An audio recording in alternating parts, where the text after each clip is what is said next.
الحمد لله رب العالمين والصلاة والسلام على رسوله الأمين أما بعد قال الله تعالى في القرآن المجيد أعوذ بالله من الشيطان الرجيم بسم الله الرحمن الرحيم ولا تقولوا لمن يقتل في سبيل الله أموات بل أحياء ولكن لا تشعرون صدق الله العلي العظيم۔ اسٹیج پہ تشریف فرما تمام محترم علماء اکرام اور آج کی اس تبلیغی اصلاحی اور نورانی محفل میں تشریف لائے تمام دیگر برادران اسلام، السلام علیکم ورحمۃ اللہ وبرکاتہ۔ ہم سب نہایت ممنون و مشکور ہیں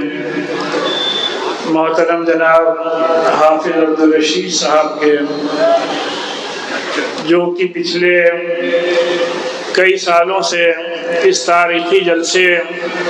کی سرپرستی فرماتے رہے ہیں، اور آج بھی اللہ کے فضل رحم کرم سے ان کی سرپرستی میں اس جلسے کا انعقاد ہو رہا ہے۔ اللہ تعالیٰ سے دعا ہے کہ اللہ تعالیٰ ان کو جلد سے جلد مکمل صحت اور شفا عطا فرمائے، اور وہ اسی طریقے سے ہم لوگوں کی سرپرستی فرماتے رہیں۔ یہ وہ عظیم ہستی ہے، یہ وہ عظیم شخصیت کے مالک ہیں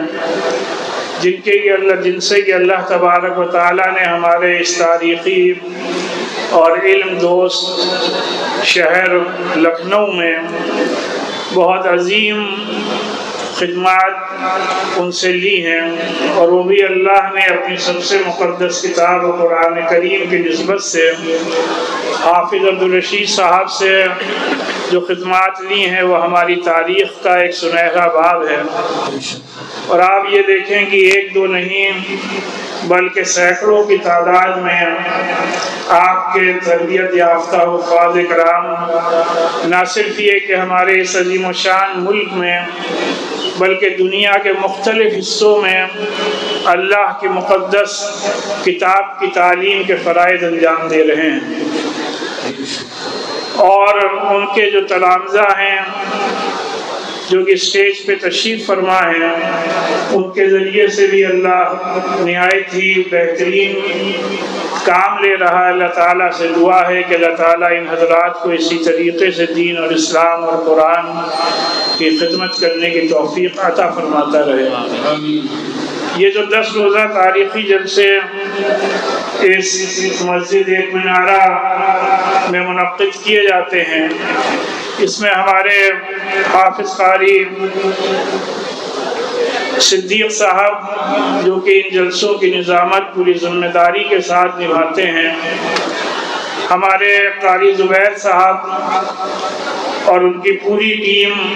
اور ہمارے جناب محمد اقبال صاحب جو کہ اس کے تمام انتظامات کی دیکھ بھال کرتے ہیں، ان سب کو میں اس بات کی مبارکباد پیش کرتا ہوں کہ آپ حضرات سے اللہ تعالیٰ یہ عظیم کام لے رہا ہے، اور یہاں جتنے لوگ بھی اس جلسے کے بہتر نظم اور اس جلسے کو بہتر سے بہتر آرگنائز کرنے میں لگے ہوئے ہیں، ان میں ہمارے جناب کلیم خان صاحب اور ریحان بھائی بھی شامل ہیں، ان سب کے بھی خدمات کا ہم لوگ اعتراف کرتے ہیں۔ اور آج کا یہ اجلاس ابھی جو علی گنج میں واقعہ ہوا ہے اس میں جو لوگ ہلاک ہوئے ہیں ان کے گھر والوں کے ساتھ اپنی پوری ہمدردی کا اظہار کرتا ہے، اور اسی کے ساتھ ساتھ اس تحریک مد صحابہ سے اور ان جلسوں سے جڑی ہوئی ایک شخصیت جناب ایاز صدیقی صاحب، جن کے گھر میں ابھی ایک بڑا سانحہ ہوا اور کئی لوگ اس میں ہلاک ہوئے، اللہ تعالیٰ سے دعا ہے کہ اللہ تعالیٰ ان سب کی مغفرت فرمائے، اور جو لوگ ابھی تک زخمی ہیں اللہ تعالیٰ ان کو شفا کاملہ عطا فرمائے۔ میرے عزیز بھائیوں دوستوں، ان جلسوں کا جو بنیادی مقصد ہے وہ مقصد یہ ہے کہ ہم اپنے نوجوانوں تک یہ پیغام پہنچائیں کہ اللہ تبارک و تعالیٰ کے کیا کیا احکامات ہیں، اور ہمارے آقا سید المرسلین احمد مصطفیٰ محمد مصطفیٰ صلی اللہ علیہ وسلم جو شریعت لے کر آئے، اس شریعت سے وہ شریعت ہم سے کیا مطالبہ کرتی ہے، اور جو خلفائے راشدین ہیں ان کا کیا مرتبہ اور کیا مقام ہے، جائے حضرت ابو بکر صدیق رضی اللہ تعالیٰ عنہ، حضرت عمر فاروق رضی اللہ تعالیٰ عنہ، حضرت عثمان غنی رضی اللہ تعالیٰ عنہ، حضرت علی کرم اللہ وجہہ، حضرات حسنین اور تمام صحابہ اکرام اور تمام اہل بیت سے کے سلسلے میں ہم مسلمانوں کا کیا عقیدہ ہے اور کیا عقیدہ ہونا چاہیے، اور خصوصاً نئی نسل اور نوجوان نسل اور ینگ جنریشن کے ذہنوں میں اس بات کو پیوست کیا جائے، کیونکہ میرے عزیز بھائیوں دوستوں، حقیقت یہ ہے کہ ایمان کی حفاظت کا جو بہترین راستہ ہے اور بہترین طریقہ ہے وہ جب تک ہمارا عقیدہ صحیح نہیں ہوگا تب تک ہمارا ایمان سلامت نہیں رہ سکتا۔ یہی وجہ ہے کہ اس شہر میں علماء اکرام نے ہمیشہ سے اس بات کو یقینی بنانے کی کوشش کی ہے کہ ان جلسوں کے ذریعے سے جو اہل سنت والجماعت کا صحیح عقیدہ ہے وہ ہم لوگوں تک پہنچائیں اور پہنچاتے رہیں، جس سے کہ ہمارے اور آپ کے ایمان کی حفاظت ہوتی رہے۔ ہمارے نوجوانوں کے علم میں یہ بات ہوگی کہ وہ مقدس ہستیاں جنہوں نے کہ ہمارے آقا نبی پاک صلی اللہ علیہ وسلم کو ایمان کی حالت میں ان کا دیدار کیا، ان سے ملاقات کی، اور ایمان کی حالت ہی میں وہ اس دنیا سے رخصت ہو گئے، انہی کو صحابہ اکرام رضوان اللہ تعالی عنہم اجمعین کہا جاتا ہے، جن کے بارے میں اللہ نے خود اپنے مقدس کتاب میں یہ ایک فیصلہ فرما دیا، اعلان فرما دیا کہ رضی اللہ عنہم ورضوا عنہ، یعنی اللہ تعالیٰ ان سب سے راضی ہوا اور وہ سب اللہ تعالیٰ سے راضی ہیں۔ اسی طریقے سے تمام اہل سنت والجماعت کا بھی، تمام اہل سنت والجماعت تمام اہل بیت سے بھی اسی طریقے سے محبت کرتے ہیں، اور اہل بیت سے مراد وہ متبرک ہستیاں ہیں جو کہ میرے آقا نبی پاک صلی اللہ علیہ وسلم کے اہل خاندان ہیں، جن میں کی ظاہر سی بات ہے آپ کی رفیق حیات تمام امہات المسلمین شامل ہیں،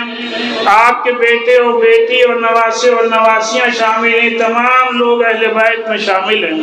تمام مسلمان، تمام اہل سنت والجماعت سے متعلق حضرات ان تمام مقدس ہستیوں کو، ان تمام نفوس قدسیہ کو احترام اور عزت کی نگاہ سے دیکھتے ہیں اور ہمیشہ دیکھتے رہیں گے۔ میرے عزیز بھائیوں دوستوں، اسی ماہ کے پہلی تاریخ کو، یعنی محرم کی پہلی تاریخ کو، حضرت عمر رضی اللہ تعالیٰ عنہ نے جام شہادت نوش فرمایا۔ جیسے ابھی ہم نے جو قرآن مجید کی آیت تلاوت کی جس میں کہ اللہ تعالیٰ اعلان فرماتا ہے کہ وَلَا تَقُولُوا لِمَنْ يُقْتَلُ فِي سَبِيلِ اللَّهِ أَمْوَاتٌ بَلْ أَحْيَاءٌ وَلَكِنْ لَا تَشْعُرُونَ۔ اس آیت کریمہ، اس آیت مقدسہ، اس آیت شریفہ کا شان نزول یہ تھا کہ حضرت عمر نے دیکھا کہ پہلے لوگ جو اللہ کی راہ میں جانیں نچھاور کرتے ہیں ان کو کوئی شرف، ان کو کوئی خاص اہمیت نہیں دیتے تھے، تو حضرت عمر رضی اللہ تعالیٰ عنہ نے اللہ تعالیٰ کی بارگاہ میں یہ دعا فرمائی کہ اللہ وہ لوگ جو تیری راہ میں اپنے جانیں نچھاور کرتے ہیں، یا اللہ جو لوگ تیری راہ میں اپنی جانیں قربان کرتے ہیں ان کو کوئی شرف خاص عطا فرما۔ تو اللہ تعالیٰ نے حضرت عمر رضی اللہ تعالیٰ عنہ کی اس دعا کو قبول فرمایا اور رہتی دنیا تک یہ قانون بنا دیا کہ وَلَا تَقُولُوا لِمَنْ يُقْتَلُ فِي سَبِيلِ اللَّهِ أَمْوَاتٌ بَلْ أَحْيَاءٌ وَلَكِنْ لَا تَشْعُرُونَ۔ یہی وجہ ہے کہ تمام صحابہ کرام اللہ کے حضور میں حاضر ہو کر یہ دعائیں کرتے رہتے تھے کہ اللہ ہمیں بھی شہادت کا رتبہ اور مرتبہ مرحمت فرما۔ میرے عزیز بھائیوں، دوستوں، نوجوان ساتھیوں، ابھی ہم سے پہلے جن شعراء کرام نے جو پیغام اپنی زبان میں آپ تک پہنچانے کی کوشش کی ہے، وہ کوشش یہی کی ہے کہ صحابہ کرام کا کیا رتبہ اور مرتبہ تھا۔ حضرت عمر رضی اللہ تعالیٰ عنہ جب وہ امیر المومنین بنے، اللہ تبارک و تعالیٰ کی خاص اس کو نصرت و مدد حاصل ہوئی۔ حضرت عمر رضی اللہ تعالیٰ عنہ نے اپنے فوج کے ذریعے سے اس دنیا کے اکثر حصے پر قبضہ کیا۔ حضرت عمر نے بیت المقدس کو بھی فتح کیا۔ ایران کے اکثر حصوں میں آپ کی حکومت تھی، عراق پر آپ کی حکومت تھی، اور اسی طریقے سے عربین پیننسولا پر پوری آپ کی حکومت تھی،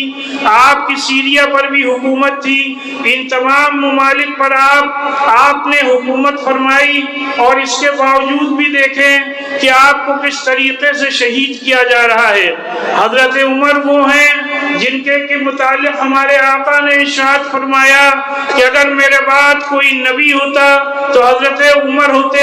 لیکن بات یہ ہے کہ میرے بعد کوئی نبی نہ ہوگا۔ حضرت عمر وہی ہیں جن کے بارے میں ہمارے آقا نے ارشاد فرمایا کہ اے عمر، اللہ کی قسم، اس ذات کی قسم جس کے قبضے میں میری جان ہے، تم جس راستے سے گزرتے ہو تو شیطان اپنا راستہ بدل لیا کرتا ہے۔ حضرت عمر وہی ہیں جن کے بارے میں ہمارے آقا نے ارشاد فرمایا کہ ابو بکر و عمر جنت میں بڑی عمر والوں کے سردار ہوں گے سوائے انبیاء و مرسلین کے۔ حضرت عمر وہی ہیں جن کے بارے میں ایک بار ہمارے آقا نے ارشاد فرمایا کہ لوگوں، ہر امت میں کچھ ایسے لوگ ہوتے ہیں جن کو کہ اللہ تعالیٰ سے ہم کلامی کا شرف حاصل ہوتا ہے، اور میری امت میں یقینی طور پر اگر یہ شرف کسی کو حاصل ہے تو عمر بن خطاب کو حاصل ہے۔ تو اللہ نے حضرت عمر کو یہ رتبہ اور یہ مرتبہ مرحمت فرمایا تھا۔ آپ یہ دیکھیں کہ حضرت عمر نے اپنی فوج کے ذریعے سے جب بیت المقدس کا محاصرہ کر لیا، بیت المقدس کو چاروں طرف سے گھیر لیا، اور وہاں پر عیسائیوں نے اس بات کو محسوس کیا کہ اب ہم لوگ بیت المقدس کی اس اسلامی فوج سے حفاظت نہیں کر سکتے۔ تو ان کا جو حکمراں تھا وہ سامنے آیا، اور اس نے کہا، اور اس نے اس بات کا اعلان کیا کہ ہم اپنے اس شہر یعنی بیت المقدس کی چابیاں اسلامی فوج کو دینے کے لیے تیار ہیں، بشرطے کہ اس فوج کا سروے سروا اور امیر المومنین یعنی اس وقت کا سب سے بڑا بادشاہ حضرت عمر خود بیت المقدس آئیں اور ہم سے ان چابیوں کو اپنے ہاتھوں سے وصول کریں۔ آپ دیکھیں جیسا کہ میں نے ابھی عرض کیا کہ حضرت عمر جو کہ اس وقت جن کی دنیا کے اکثر حصوں پر حکومت تھی، جو کہ بادشاہوں کے بادشاہ تھے، پوری دنیا کے دیگر حکمراں ان سے تھراتے تھے، ان سے لرزتے تھے، اور وہ اللہ کا بندہ جو کہ بادشاہوں کا بادشاہ ہے، امیر المومنین ہے، اللہ نے جن کو اتنا اعلیٰ رتبہ اور اعلیٰ مرتبہ مرحمت فرمایا ہے، اگر آج کے حکمرانوں کے مقابلے میں دیکھیں تو آپ یہ دیکھیں گے، اور آج کے حکمرانوں کو اگر ایک کامیاب حکومت کرنی ہے تو ان کو حضرت عمر رضی اللہ تعالیٰ عنہ کے دور حکومت کا ہم یہ سمجھتے ہیں پوری طریقے سے اس پر ریسرچ اور تحقیق کرنی چاہیے، کیونکہ گاندھی جی نے ایک موقع پہ فرمایا تھا کہ اگر ہمارے ملک کے حکمرانوں کو کامیاب حکومت کرنی ہے تو ان کو چاہیے کہ ابو بکر و عمر کی حکومتوں سے سبق حاصل کریں۔ آپ یہ دیکھیں کہ جب حضرت عمر تک یہ پیغام آیا کہ بیت المقدس میں اس بات کا مطالبہ کیا جا رہا ہے کہ امیر المومنین خود آئیں اور اپنے ہاتھ سے اس شہر کی چابیوں کو وصول کریں، تو آپ دیکھیں کہ یہ بادشاہوں کا بادشاہ، یہ امیر المومنین صرف ایک اونٹ کو لے کر کے اور اپنے ساتھ ایک غلام کو لے کر کے مدینہ منورہ سے چند ساز و سامان کے ساتھ وہاں سے بیت المقدس کے لیے روانہ ہوتے ہیں۔ اتنی بڑی فتح ہے، اتنی بڑی کامیابی ہے، اور اتنا بڑا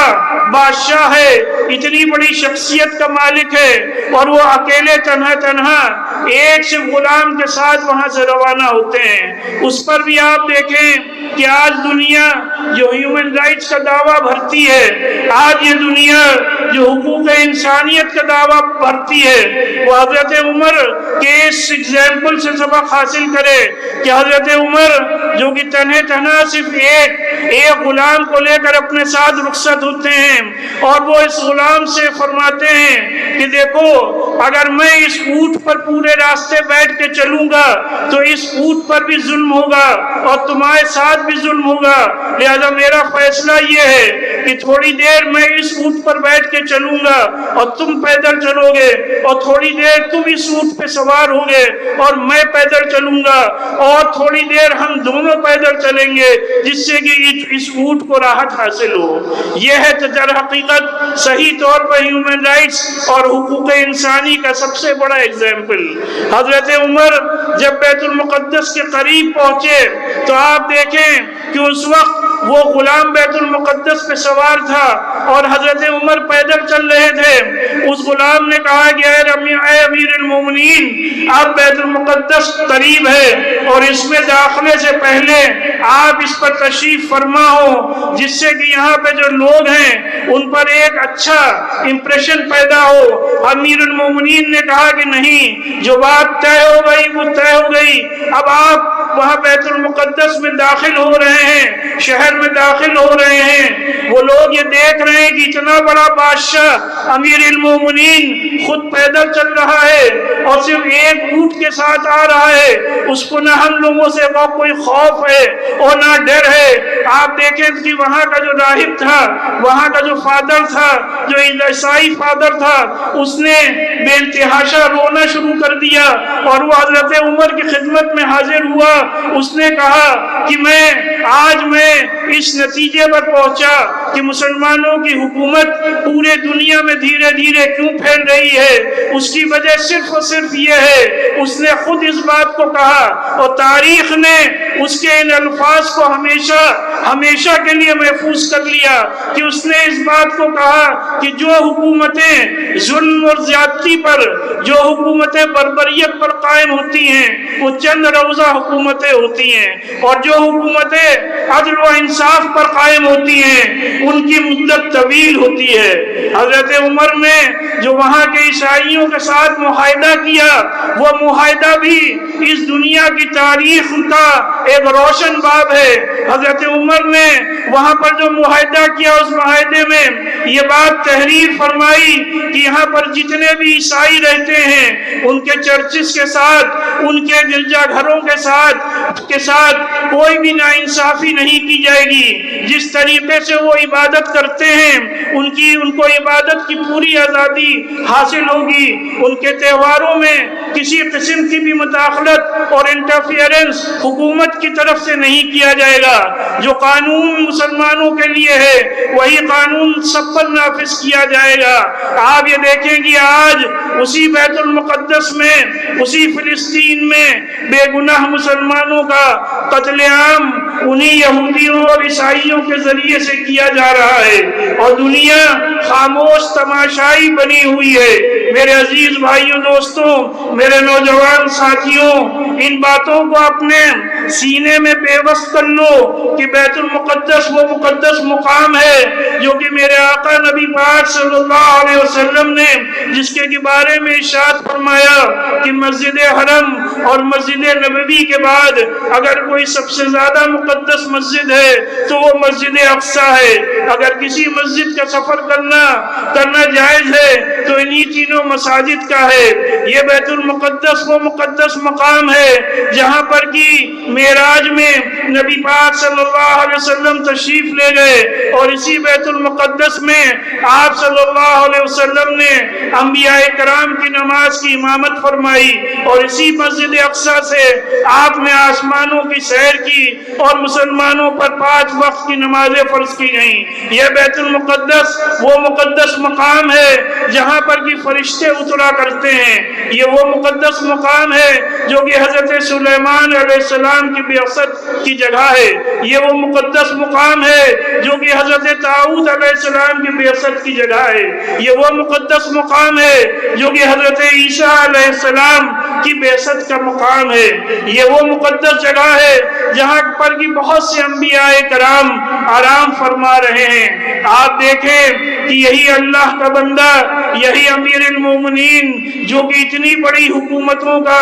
بادشاہ تھا، تنے تنہا نماز فجر کے لیے مسجد تشریف لیے جا رہے ہیں، مسجد پہنچتے ہیں، نماز کی امامت فرماتے ہیں۔ ابھی تکبیر تحریمہ ہی کہنے پائے تھے کہ ایک مجوسی کافر ابو لولو جو کہ مسجد کے محراب میں چھپا بیٹھا تھا، اس نے آپ کے شکم مبارک پر 3 اس زہر آلودہ خنجر سے وار کیے، آپ بے ہوش ہو جاتے ہیں، وہیں پر گر پڑتے ہیں۔ حضرت عبد الرحمن بن عوف آگے بڑھتے ہیں، نماز کی امامت فرماتے ہیں، آپ کو اٹھا کر کے آپ کے گھر لے جایا جاتا ہے۔ جیسے آپ کو ہوش آتا ہے، اسی حال میں آپ نماز فجر ادا کرتے ہیں اور اس بات کو دریافت کرتے ہیں کہ میرا قاتل کون ہے۔ جیسے ابن عباس ارشاد فرماتے ہیں کہ ایک مجوسی کافر ابو لولو تو امیر المومنین نے اسی حال میں بہت زور سے نعرے تکبیر بلند کی اور اس بات کا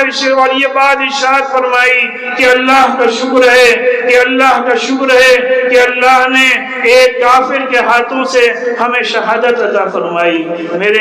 عزیز بھائیوں دوستوں، یہ ہے وہ عظیم شخصیت کے مالک، یہ ہیں وہ امیر المومنین جن کے کی نام پر، جن کے کی ناموس کی حفاظت کے خاطر اور جن کے سیرت پہ چلنا ہر مسلمان کے لیے ایک بڑی معراج ہے، ہر مسلمان کے لیے بڑی سعادت ہے۔ میرے عزیز بھائیوں دوستوں، زیادہ وقت نہ لیتے ہوئے صرف یہ بات عرض کرنا ہے اور اپنے نوجوانوں کے ذہنوں میں ایک بار پھر سے اس بات کو تازہ کرنا ہے کہ آج کا دن یعنی یوم عاشور یعنی 10 محرم کا دن جو ہے وہ صرف ایک واقعے کی وجہ سے عظیم نہیں ہے، بلکہ آج کے دن اسلامی تاریخ میں بہت بڑے بڑے واقعات پیش آئے ہیں۔ اس سے پہلے بھی یہ بات عرض کی جا چکی ہے، ایک بار پھر آپ کے ذہنوں میں ان باتوں کو زندہ کرنے کے لیے یہ عرض کرنا چاہتا ہوں کہ مشہور صوفی بزرگ اور شیخ عبد القادر جیلانی رحمۃ اللہ علیہ نے اپنی مشہور کتاب غنیۃ الطالبین میں یہ بات نقل کی ہے کہ 10 محرم کا دن کو اس وجہ سے 10 محرم کے دن کو اس وجہ سے یہ اہمیت اور یہ امپورٹنس حاصل ہے کیونکہ یہ دن وہ دن ہے جس دن کی اللہ تبارک و تعالیٰ نے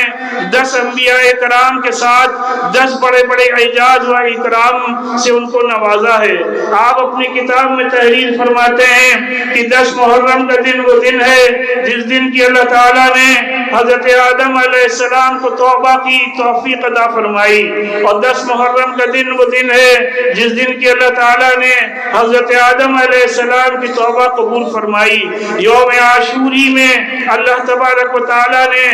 خلیل اللہ حضرت ابراہیم علیہ السلام کی ولادت بسعادت ہوئی، اور 10 محرم کو اللہ تعالیٰ نے حضرت ابراہیم علیہ السلام پر آگ کو گلزار بنا دیا۔ 10 محرم کو اللہ تعالیٰ نے حضرت نوح علیہ السلام کو طوفان نوح سے نجات دی، جس کے شکرانے کے طور پر حضرت نوح علیہ السلام نے 10 محرم کا روزہ رکھا۔ اور یوم عاشوری میں اللہ تعالیٰ نے حضرت موسیٰ علیہ السلام اور ان کی قوم کو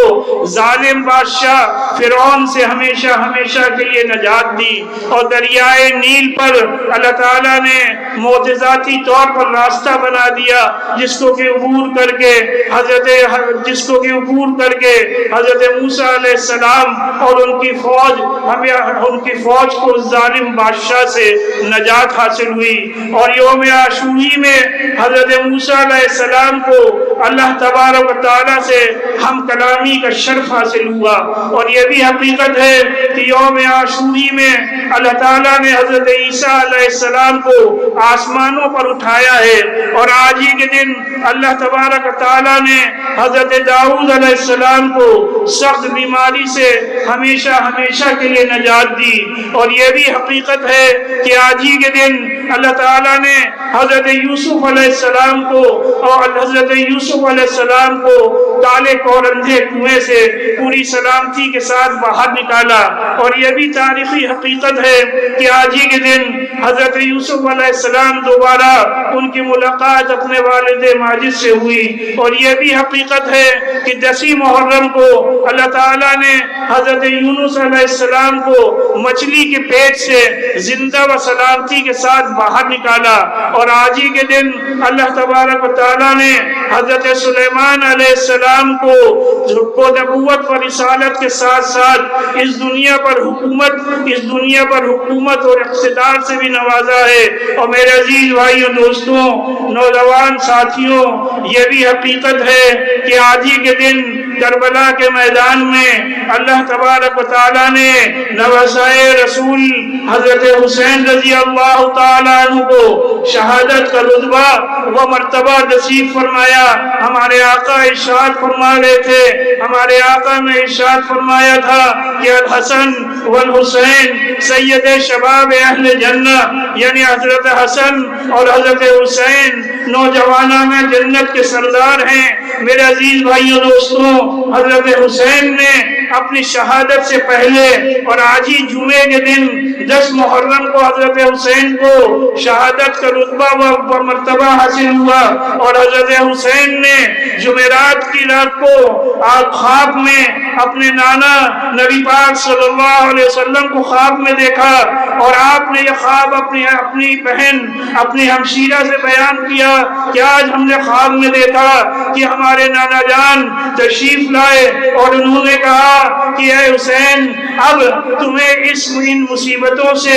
جلدی نجات حاصل ہو جائے گی. ان مصیبتوں سے نجات کا وقت آ گیا ہے اور تم چند لمحات میں تمہاری اور ہماری ملاقات ہوگی. اور حضرت حسین نے اپنی شہادت سے قبل لوگوں کو مخاطب کر کے جو بات ارشاد فرمائی تھی، جس پر کہ ہمیں اور آپ کو عمل کرنا ہے، حضرت حسین نے یہی ارشاد فرمایا تھا کہ لوگوں، آج تک میں نے کوئی نماز قضا نہیں کی، آج تک میں نے کسی کے ساتھ کوئی ناانصافی نہیں کی، آج تک میں نے کسی پر کوئی بھی ظلم و زیادتی نہیں کی، تو پھر تم لوگ ہمارے خون کے پیاسے کیوں ہو؟ بہرحال آج ہی ان کا دن وہ دن ہے جس دن کی کربلا کے میدان میں حضرت حسین رضی اللہ تعالیٰ عنہ کو اللہ تعالیٰ نے شہید کا رتبہ اور مرتبہ مرحمت فرمایا. ہمارے اور آپ کی ذمہ داری ہے کہ ہم لوگ ان صحابہ کرام، ان نفوس قدسیہ، ان اہل بیت کی سیرت کو پڑھیں، اس کو سمجھیں اور اس پر عمل کرنے کی کوشش کریں. اور ہم یہ سمجھتے ہیں کہ ہم اور آپ اگر اس ملک میں بے باعزت زندگی گزارنا چاہتے ہیں، اگر ہم یہ چاہتے ہیں کہ آج کل کے اس ماحول میں ہم اپنے نوجوانوں اور اپنے بچوں کی ایمان کی حفاظت کو یقینی بنا سکیں، اگر ہم یہ چاہتے ہیں کہ ہماری آنے والی نسلیں اپنے دین اور ایمان پر قائم رہیں، اگر ہم یہ چاہتے ہیں کہ اس دنیا میں اور اس ملک میں ہمیں اور آپ کو مذہبی آزادی حاصل رہے، اگر ہم یہ چاہتے ہیں کہ اس ملک میں ہم پورے وقار اور عزت کے ساتھ زندگی گزاریں، تو اس کے لیے یہ لازمی اور ضروری ہے کہ ہم اس بات کو یقینی بنائیں کہ اپنے صفوں میں اتحاد پیدا کرتے ہوئے اپنے بچوں کو اعلیٰ سے اعلیٰ تعلیم اور تعلیم کے ساتھ بہترین تربیت کو یقینی بنائیں. اللہ تعالیٰ سے دعا ہے کہ اللہ تعالیٰ ہمیں اور آپ کو صحیح طور پر دین اور اسلام پر عمل کرنے کی توفیق عطا فرمائے، اور اللہ تعالیٰ ہمیں اور آپ کو صحیح طور پر دین اور اسلام پر عمل